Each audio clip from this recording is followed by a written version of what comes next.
नमस्कार दोस्तों, अमावस्या की ढेर सारी शुभकामनाएं, साथ ही चैत्री नवरात्र की भी ढेर सारी शुभकामनाएं और जो नया वर्ष हमारा संवत प्रारंभ हो रहा है उसकी भी ढेर सारी शुभकामनाएं। इन सब के बारे में और साथ ही जो ग्रही परिवर्तन हो रहे हैं उनके बारे में भी आपको एस्ट्रोलॉजी विद श्वेताम्बरा मेरी यूट्यूब चैनल पर ढेर सारी इन्फॉर्मेशन मिलेगी। जल्दी तो उसे लाइक कीजिए, सब्सक्राइब कीजिए, शेयर कीजिए। अमावस्या चूँकि बृहस्पतिवार और शुक्रवार दोनों ही दिन थी और ये सौम्यवार माना जाता है, इसलिए ये अमावस्या शुभकारी थी। अब चैत्र का नवरात्र है और हमें ढेर सारी खरीदारी भी पूजा से संबंधित करनी थी और पंचांग को देखकर ही ये कार्य करना चाहिए, क्योंकि जो 9 दिन हम देवी की स्थापना करते हैं या संकल्प लेते हैं व्रत का, ये खंडित नहीं होना चाहिए। अगर खंडित हो जाता है, बीच में कोई दुर्घटना घर में घट जाती है या हमारे साथ ही, तो ये खंडित माना जाता है। तो इसलिए कृत संकल्प होकर ये लेना चाहिए कि माता ये 9 दिन हमारी कार्य, हमारी पूजा, हमारी आराधना को आप निर्विघ्न रूप से करेंगी, पूर्ण करेंगी। वैसे तो 40 दिन तक माना जाता है कि हम किसी पूजा को करते हैं, पर ये हमारा सौभाग्य है कि हमें 9 दिन ही मिलता है और इस 9 दिन में हम माता को प्रसन्न कर सकते हैं और माँ प्रसन्न भी होती है और बच्चों का कल्याण भी करती है।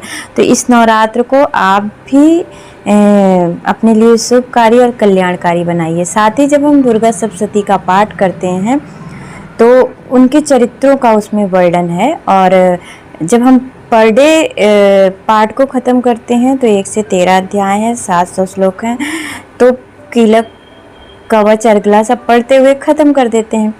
लेकिन अगर हम एक दिन में पूरा पाठ नहीं ख़त्म कर पा रहे हैं तो हम कैसे करें? साथ ही अगर हम अपने दुश्मनों से छुटकारा पाना चाहते हैं या उन्नति चाहते हैं या रोग से छुटकारा पाना चाहते हैं या वंश वृद्धि की बात करते हैं या व्यापार में सफलता की बात करते हैं, तो हमें ये देखना पड़ता है कि हम किस तरह इन चरित्रों का पाठ करें, तो उनके सीक्वेंस को बदल दिया जाता है।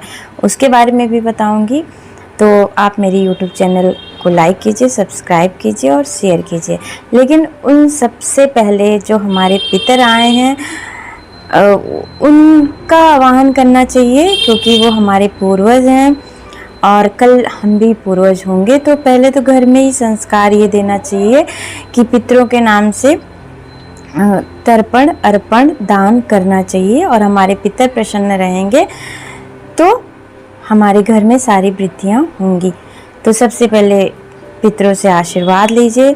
चूँकि अमावस्या है, बृहस्पतिवार शुक्रवार दोनों ही दिन थी, तो माना जाता है कि ये पूरा जगत सूर्य की किरणों से ही परिपोषित होता है। हमारी जीवन, मृत्यु और हमारी उन्नति, हमारा पोषण, जीव जगत, ये ब्रह्मांड को चाहे साइंटिफिकली लीजिए, चाहे हम ग्रह नक्षत्रों के द्वारा लेते हैं, तो एकमात्र दृष्टव्य जो ग्रह हैं वो सूर्य ही हैं, तो होते हैं, उन्हीं के कारण पोषित होता है।